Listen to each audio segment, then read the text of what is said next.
자, 11번입니다. 국세 징수법에 대한 거네요. 자, 옳은 거부터 보면 옳은 건 동그라미 1번. 국세 징수법에서 규정한 사항 중 국세 기본법이나 다른 세법에 특별한 규정이 있는 것에 관하여는 그 법률에서 정하는 바에 따른다. 자, 여기 맞는 문구인데 국세 징수법은 하위법이라고 했죠. 하위법. 그렇기 때문에 국세 징수법하고 국세 기본법 싸운다라고 하면 싸웠어. 그럼 누가 이겨요? 국세 기본법이 이기는 거야. 얘는 밑에 있는 법이라고 보시면 돼요. 국세 기본법이 위에 있고 그 다음에 밑에 있는 것이 국세 징수법. 그렇기 때문에 국세 징수법에서 규정한 거라고 하더라도 다른 데서 다른 얘기를 하고 있다고 하면 다른 게 우선시 된다는 뜻이에요. 국세 기본법이나 다른 세법에 특별한 규정이 있다라고 하면 요 법률에서 정하는 거에 따른다. 하위법이니까. 그래서 맞는 문구. 두 번째, 체납자란 납세자의 국세 또는 체납처분비의 납부를 보증한 자. 보증한 자는 보증인이라고 부르는 거죠. 체납자는 그냥 국세를 납부 기한까지 납부하지 않은 자를 얘기하는 거예요. 그게 체납자죠. 그렇기 때문에 틀린 문구야. 보증인은 그냥 이해관계인 그렇게 이해하시면 되겠고, 체납액의 징수 순위는 체납처분비, 가산금 국세를 한다? 순서가 틀렸죠. 체납처분비 먼저고요. 그 다음에 국세예요. 국세. 그 다음에 가산금. 왜냐? 국세가 어떤 성격? 원금의 성격을 가지고 있거든요. 원금. 가산금은 이자죠. 원금이 빨리 줄어야지만 이자가 더 붙지 않는 거예요. 그렇기 때문에 국세를 먼저 징수한 걸로 봐야지만 납세자한테 유리한 거죠. 이자가 더 붙지 않는 거니까. 원금 먼저 갚은 걸로 보겠다. 그런 의미예요. 그래서 국세, 그 다음에 가산금이에요. 틀렸고, 세무서장은 체납된 국세와 관련하여 국세기본법에 따른 심사청구가 계류 중인 경우라도 신용정보회사가 체납 발생일로부터 1년이 지나고 체납액이 500만 원 이상인 자의 체납 자료를 요구한 경우 이를 제공할 수 있다. 자, 일반적으로는 체납 발생일로부터 1년이 지났다. 이게 장기 체납이라고 이해하시면 되겠고, 그리고 금액이 또 커. 500만 원 이상. 그러면 이렇게 신용정보회사한테 체납 자료를 제공할 수가 있어요. 자, 그렇지만 어떤 경우에는 체납 자료를 제공할 수 없다.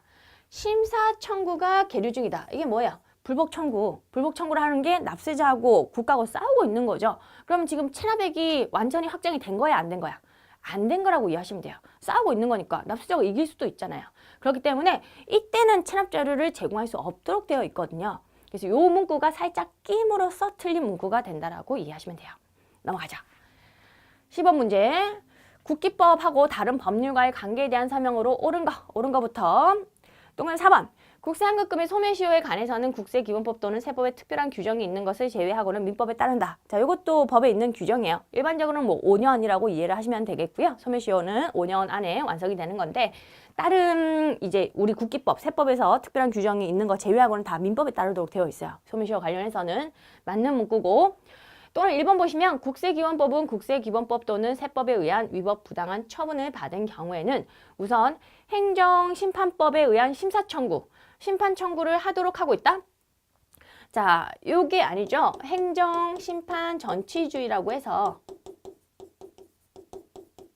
전치주의, 이게 행정심판, 이게 행정소송 이런 걸 얘기하는 건데, 행정소송을 가기 전에 억울한 일을 당했어. 행정소송 가기 전에 세법과 관련된 거, 세법 지식과 좀 관련된 거는 너희들이 알아서 해결해. 그래서 국세기본법에 따른 심사청구, 심판청구, 이런 불복청구를 행정소송 진행하기 전에 먼저 하도록 되어 있는 거거든요. 그러니까 행정심판법이라는 게 있겠지만 그게 아니라는 거죠.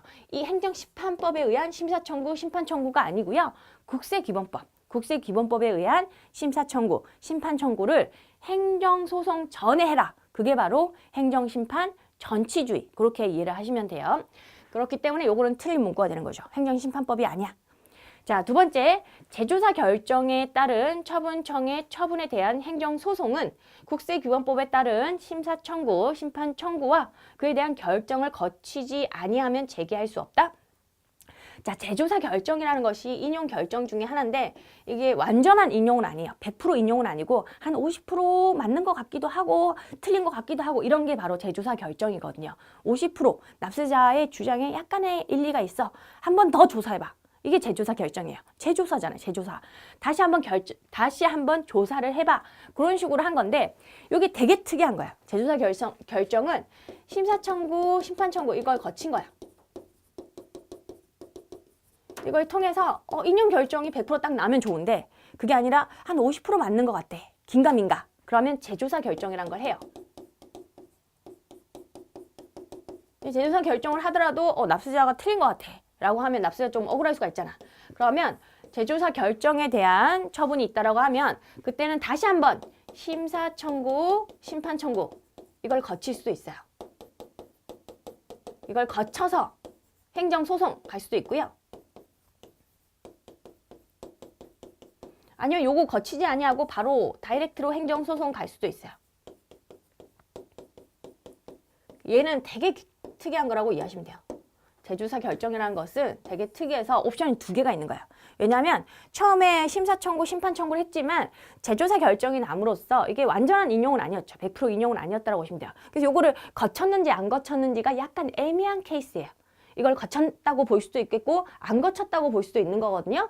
그렇기 때문에 이걸 안 거쳤다고 보게 되면 결과적으로 이걸 거쳐야지만 행정소송 갈 수 있잖아요. 행정심판 전치주의에 따르면 행정소송 전에는 이걸 먼저 거쳐야 돼. 이걸 안 거쳤다고 보면. 그래서 그런 것도 가능하고 옵션이 하나 더 있고 아니면 이걸 거쳤다라고 보게 되면 그럼 한번 거쳤으니까 행정소송을 다이렉트로 갈 수도 있겠다. 그런 거죠. 그 제조사 결정이란 것이 아주 특이한 결정이라고 이해를 하시면 되겠고 요거는 얘를 거쳐서 가도 되고 안 거치고 그냥 다이렉트로 가도 되고 2가지 옵션이 있는데 여기 보시면 심사 청구 또는 심판 청구가 그에 대한 결정을 거치지 아니하면 제기할 수 없다. 이런 표현 자체가 틀린 거죠. 이걸 거쳐도 되는 거고 안 거쳐도 되는 거기 때문에 이걸 안 거치면 행정소송 갈 수 없어. 그런 게 아니에요. 안 거치고 바로 다이렉트로 행정소송 또 갈 수가 있는 게 바로 제조사 결정이거든요. 그래서 동그라미 2번은 틀린 문구가 되는 거죠.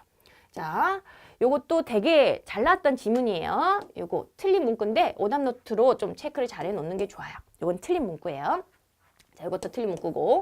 그리고 세 번째 거 또 보면요. 국세에 관한 처분에 대하여는 국세기본법의 규정에 따른 불복 방법과 감사원법의 규정에 따른 불복 방법도 있기 때문에 2가지 불복 방법을 동시에 이용할 수 있다? 동시에 할 수가 없죠. 선택을 하는 거예요. 국세기본법에 따른 심사청구, 심판청구가 있고 또 감사원법에 따른 심사청구가 있는데 셋 중에 하나 선택이고요. 하나 졌다라고 하면 바로 행정소송 가야 되는 것이고 심사청구에 졌다라고 해서 심판청구를 한다든지 그런 식으로 할 수가 없거든요. 국세기본법에 따라서 내가 심판청구를 했어. 졌어. 그럼 감사원법에 따른 심사청구 할 수 있냐? 못해요. 바로 행정소송으로 가야 되는 거예요. 그렇기 때문에 틀린 지문. 이것도 잘 나오는 그런 지문들이 나왔고요. 거의 뭐 예전에 나왔던 그런 기출 유형이라고 이해를 하시면 돼요. 넘어가죠. 자, 13번 연금소득에 대한 거네요. 자, 옳지 않은 거 답만 보죠. 답은 4번 공적연금 소득만 있는 자는 다른 종합소득이 있는 경우라 하더라도 과세표준 확정신고를 하여야 한다? 아니죠. 요것만 있다라고 하면요. 연말정산 할 수 있잖아요. 다음 연도 1월 달에 연말정산으로 끝낼 수가 있어요. 1월 달에 연금은. 그럼 이걸로 끝낼 수가 있기 때문에 다른 소득이 없다라고 하면 5월 달에 굳이 뭐 확정신고 할 필요가 없다라는 거죠. 그렇기 때문에 확정신고를 해야 한다. 이렇게 나왔기 때문에 틀린 문구고요. 다른 종합소득이 있는 경우에만 확정신고를 해야 되는 것이고 다른 소득이 없으면요. 그때는 할 필요 없다. 그렇게 이해하시면 되겠습니다. 넘어가죠.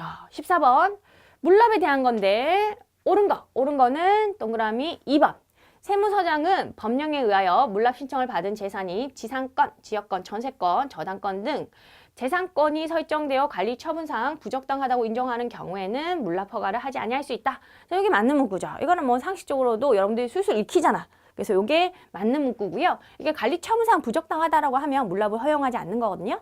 이거는 맞는 문구고 나머지를 보면 법령에 따라 물납에 충당하는 재산은 세무서장이 인정하는 정당한 사유가 없는 한 국내에 소지하는 부동산을 국채 및 공채보다 먼저 신청 및 허가해야 한다.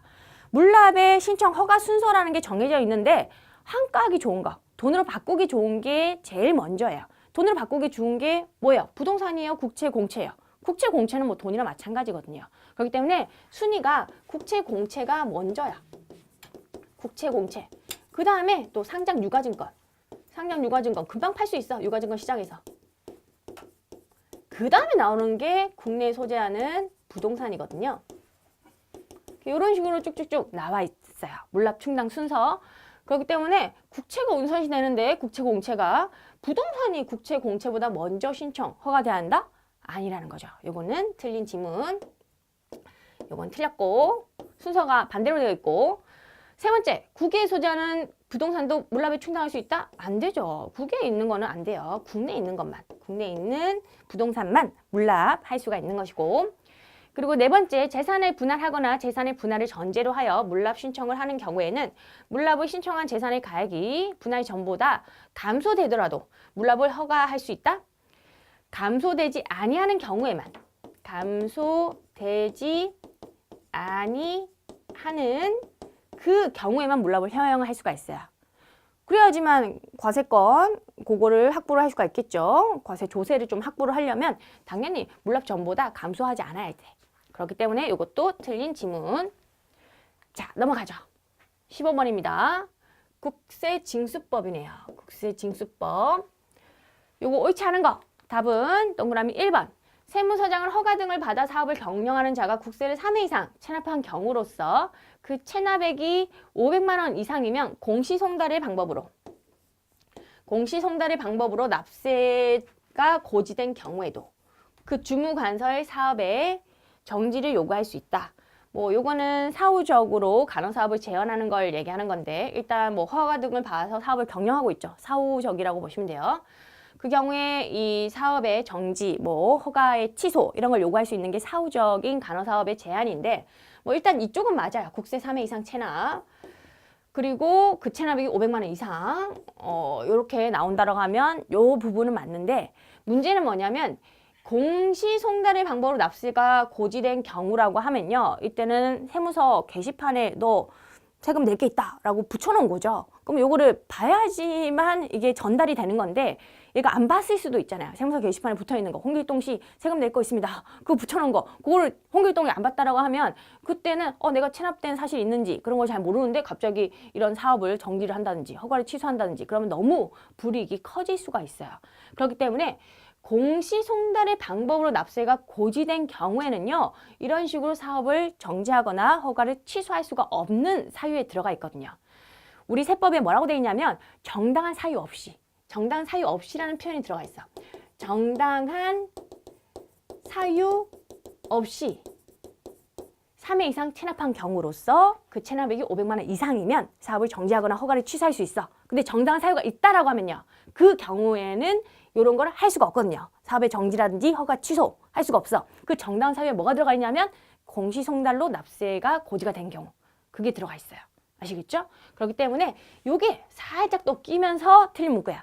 세법 문제가 좀 어려운 게 그럴싸하게 나오거든요. 거의 대부분은 맞는 문구인데 살짝 중간에 틀린 문구가 낀 거야. 그러면서 틀린 문구로 많이 나오기 때문에 함정에 빠지지 않도록 여러분들이 여러 번 연습을 해주셔야 돼요. 요거는 틀린 문구. 나머지 읽어보시고 넘어가죠. 16번.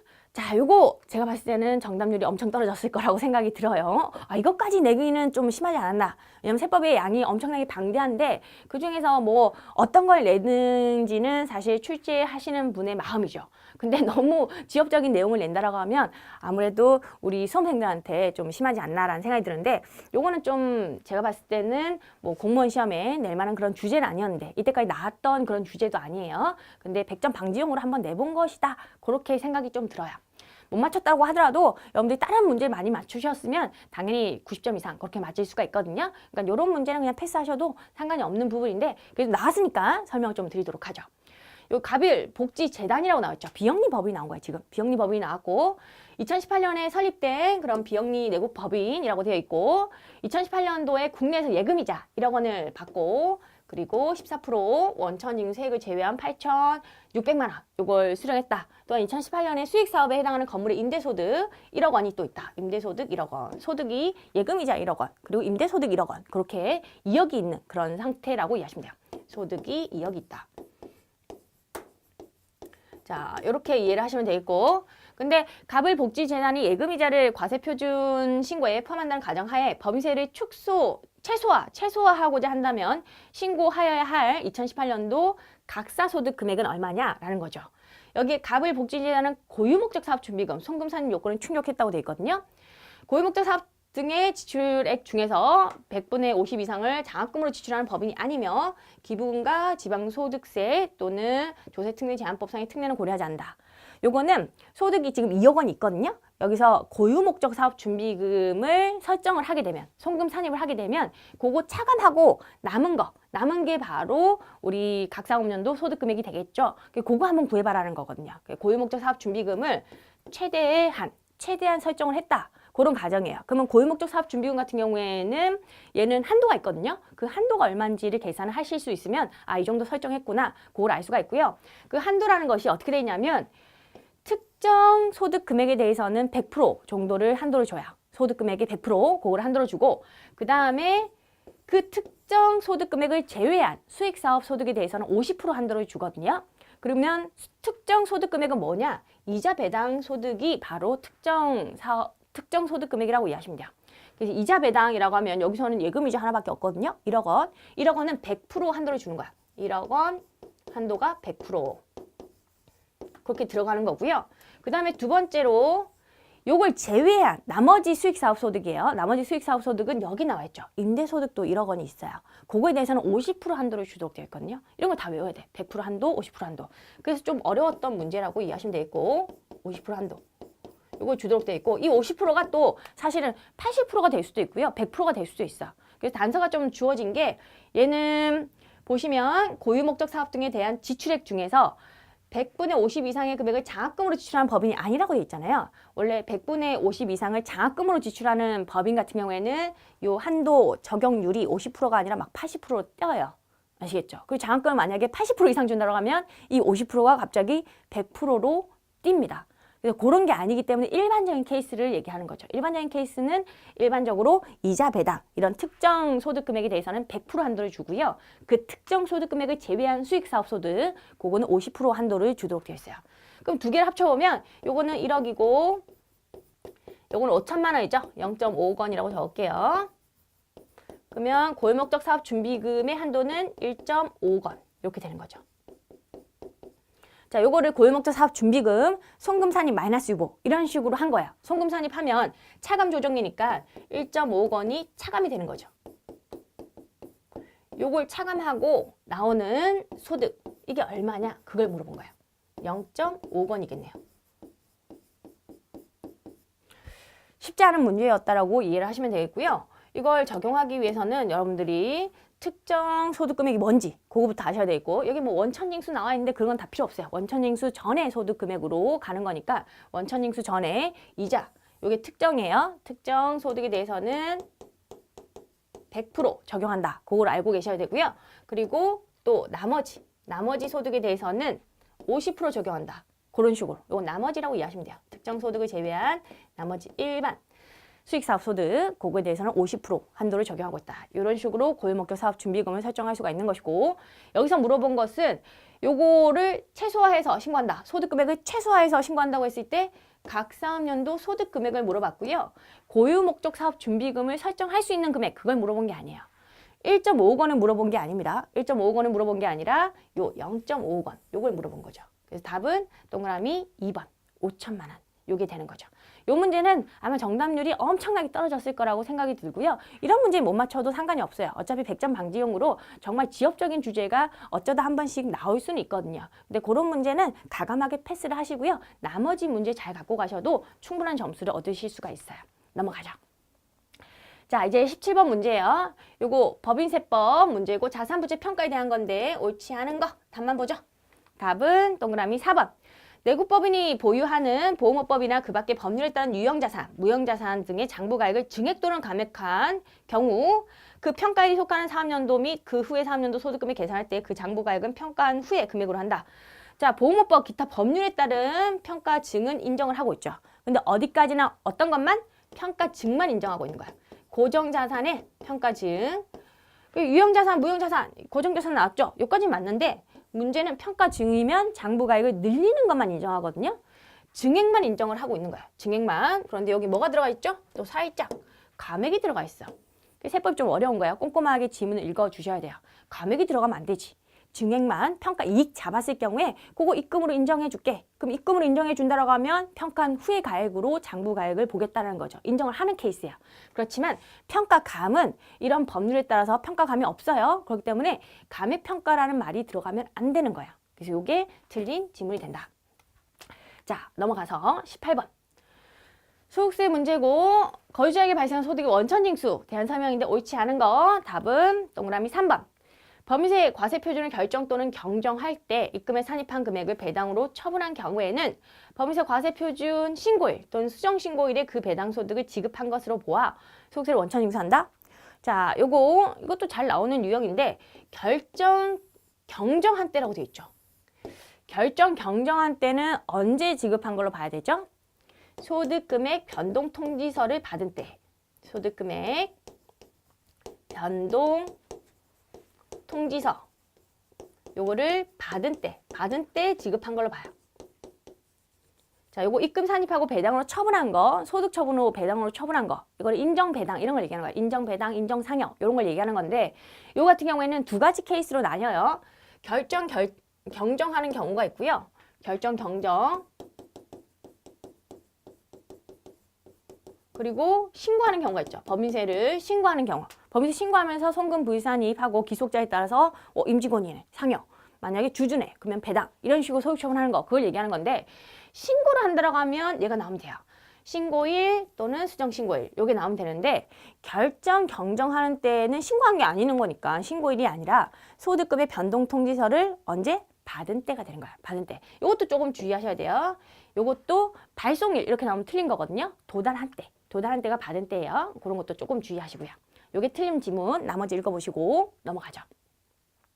19번 부가가치세. 간이과세 자리가 허용되지 않는 거. 자, 요건 쉽죠. 답은 4번.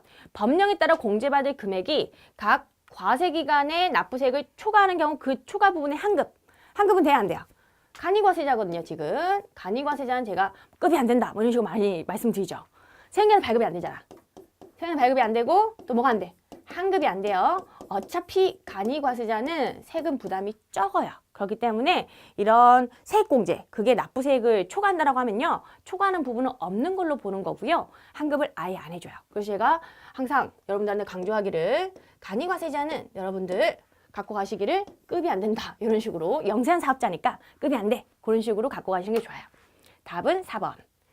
자, 이제 20번이에요. 다음은 일반 과세자인 주국세 2018년 제1기 과세기간 자료가 나와 있고 과표 구해봐라. 어렵지 않죠. 이것도 뭐 계산 문제로 나오긴 했지만 어렵지 않았어요. 총 매출액이 5천만 원이고요. 이 금액에는 환입된 제하의 가액 500만 원이 포함되어 있대요. 요거 환입된 거는 반품된 걸 얘기하는 거고요. 요거는 차감을 해야겠죠. 그렇기 때문에 이게 들어가 있다라고 했으니 5천만 원에서 100만 단위로 적을게요. 500만 원 빼고 4,500에서 출발 하시면 되겠고 과사업에 사용하던 기기장치 매각 금액 2천만 원, 장부가액은 1,500만 원. 이거는 매출액이 안 들어가 있다고 이해하시면 돼요. 매출액이라고 하면 뭐 상품, 제품 판 거 얘기하는 거니까 기기장치는 매각 금액이 총 매출액이 안 들어가 있습니다. 그런데 기기장치라고 하더라도 우리 부가가치세법상으로는 상품이든 제품이든 기계든 건물이든 전부 다 부가가치세가 과세가 되는 제하에 들어가는 거죠. 그렇기 때문에 매각 금액 2천만 원도 과표에 넣어주셔야겠죠. 그 양도 담보의 목적으로 제공한 토지 300만 원. 요거는요. 얘는 넣으면 안 되겠지. 양도 담보 같은 경우에는 제가 이렇게 기억하면 된다고 했죠. 얘는 양도의 형식을 빌었어요. 그렇지만 실질은 뭐라고 했죠? 실질은 담보라고 했습니다. 실질은 담보. 담보를 제공하는 것은 그거는 제하의 공급이 아니다. 제하의 공급이 아닌 거죠. 그렇기 때문에 얘는 넣으시면 안 되겠고 어차피 담보니까 어차피 토지는요. 토지는 면세야. 토지는 뭐 판다고 하더라도 면세고 지금 뭐 담보로 제공한 거니까 판 것도 아니고 그렇게 이해하시면 되겠고 자 그러면 답은요. 요거 두 개 합치면 되겠죠. 두 개 합쳐보면 6,500만 원. 그게 답이에요. 답은 동그라미 2번에 있네요. 자 이렇게 해서 우리 9까지 9급 세법 해설 강의 끝내도록 하겠습니다. 수고 많으셨습니다.